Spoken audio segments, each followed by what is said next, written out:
మారుతున్న కాలంలో వెనుకబడిన బీసీలంతా హక్కుల సాధన కోసం సంఘటితం కావాల్సిన అవసరం ఉందని బీసీ నాయకుడు నందిగామ మండల సదరు ఉత్సవ కమిటీ అధ్యక్షుడు సదర్ శ్రీనివాస్ యాదవ్ అన్నారు. గురువారం రంగారెడ్డి జిల్లా నందిగామ మండల కేంద్రంలోని వీర బ్రహ్మేంద్ర స్వామి దేవాలయం ప్రాంగణంలో బీసీ సేన కార్యవర్గ సమావేశం బీసీ సేన అధ్యక్షుడు మారుతి ఆధ్వర్యంలో జరిగింది. ఈ సభకు ముఖ్య అతిథిగా హాజరైన శ్రీను మాట్లాడుతూ అణగారిన బీసీల ఆత్మగౌరవం కోసం, హక్కుల కోసం తన జీవితాన్ని త్యాగం చేసిన మహాత్మా జ్యోతిరావు పూలే, చదువుల తల్లి సావిత్రిబాయి పూలే, బహుజన రాజ్యాధికారం కోసం సర్వస్వం తన జీవితాన్ని ధారపోసిన డాక్టర్ బిఆర్ అంబేద్కర్లు చూపిన మార్గంలో నడుచుకోవాలని సూచించారు. కార్యక్రమంలో జాతీయ బీసీ సేన అధ్యక్షుడు బి కృష్ణ, జిల్లా ప్రధాన కార్యదర్శి సుధాకర్, జిల్లా యువజన అధ్యక్షుడు శివ, శేఖరప్ప, వరలక్ష్మి, భాగ్యలక్ష్మి, వెంకటేష్, జలజ, నందిగామ మండల అధ్యక్షులు గోదా ఆంజనేయుడు, ఉపాధ్యక్షులు నరసింహులు, గంగిశెట్టి, ప్రవీణ్లు ఉన్నారు. మరియు వేదికపై ఉన్నటువంటి వాళ్ళందరికీ నా యొక్క హృదయపూర్వక నమస్కారాలు. నేడు మనం ఈ బీసీ సమావేశాన్ని పెట్టుకున్నది ఎందుకంటే బీసీలు మన రాష్ట్రంలో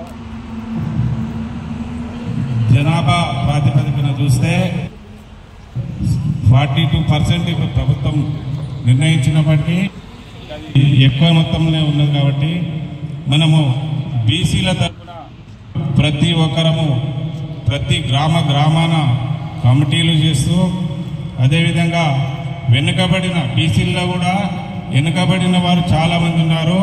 స్వయంగా రావాలి, మనని మనమే బాగు చేసుకోవాలి. ఎవడు వస్తాడు చేస్తాడు కాదు. అన్న ఉన్నాడు, బడుగు బలహీన వర్గాలను పైకి తేవాలని ఆరాధనలు మనకు తోడ్పాటుగా జాతీయ అధ్యక్షులు కృష్ణన్న గారికి పెద్ద ఎంతో మేమంటే ఊహించినంత రాలేదు. దీనికి 100 రెట్లు మన సదర్శన ఆధ్వర్యంలో మేము చేసి చూపిస్తామని చెప్పేసి ఈ సభాముఖంగా నేను అందరికీ తెలియజేస్తాను. ఇట్లాగే స్టార్ట్ అయ్యి మనకు చాలా ఉత్పత్తి అవుతుందని మనం రోజుకి మన పార్టీ పరంగా కాకుండా మన బీసీ అభ్యర్థి ఎవరైనా సరే పార్టీ పరంగా నిలబడితే వాళ్ళకి సపరేట్ చేద్దామనే ఉద్దేశమే మన ఈ యొక్క లక్ష్యం. ఈ లక్ష్యం బీసీ అని అంటే బ్యాక్వర్డ్ క్లాస్ అని చెప్పి వెనకటి నుంచి వచ్చిన పేరు. అది బ్యాక్వర్డ్ క్లాస్ కాకుండా బిగ్ క్లాస్ అనే పేరు మనం ఈ మధ్యకాలంలో బీసీసీ అని అంటే ఏంటి, ఇవాళ ఒక ఊపు వచ్చింది అని చెప్పి అందరూ అనుకుంటారు. ఆ ఊపు కాదు, ఆ ఊపుని మనము రాష్ట్రం మనం అందరం కలిసి మనం మీటింగ్ కండక్ట్ చేసుకున్నప్పుడు ఒక 10-20 మంది ఉండే రోజు అన్న అక్క రజకులు తీయాలి, ఒక మండల అధ్యక్షుడికి యాదవ్ తీయాలి. ఇట్లా అన్ని కులాలు కలుపుకొని మనం అందరం కలిసికట్టుగా కమిటీలు వేసి ఈ రాజకీయాలకు అతీతంగా పార్టీలకు ఏ పార్టీకైనా సరే పార్టీలు కావాలనైనా బీసీలో చేరాలి, బీసీలో చేరితే మాకు న్యాయం జరుగుతుంది అనే స్థాయికి గ్రామ స్థాయి నుంచి ప్రతి ఒక్కరు ఇది మనసులో పెట్టుకొని సిద్ధాంతం పెట్టుకొని పనిచేయాలి. చేస్తేనే అప్పుడు రాజకీయంగా ఎదుగుతాము, ఆర్థికంగా ఎదుగుతాము. అందరికీ ఏదో పోలీస్ స్టేషన్ అంటానంటే పోలీస్ స్టేషన్లో మనోడు ఒకటి పడతాడు, వాడు మంచి చేస్తారా చెడు చేస్తారా తర్వాత. కానీ అప్పటికి వాడిని రక్షించి తప్పు చేస్తే వాడిని మనం అందరం హెచ్చరించి నెక్స్ట్ అట్లాంటి జరగకుండా చాలా బలమైన వాడు. గుంపుగా వస్తాం అనేది చాలా బలమైన, అది మహిళలు వస్తాం అనేది కూడా చాలా బలమైన వాడు. అదేవిధంగా మా నందిగామ నుంచి కూడా మేము మహిళలు తయారు చేసుకుంటామన్నా. మహిళలు కానీ యువత కానీ పెద్దలు కానీ బీసీలకు మేము ఉపయోగపుకుంటాం, అర్థం కానిలోకి అర్థమైనట్టు చెప్పుకుంటాము. చెప్పుకొని మా బలమేందో చూపిస్తాం బీసీలము.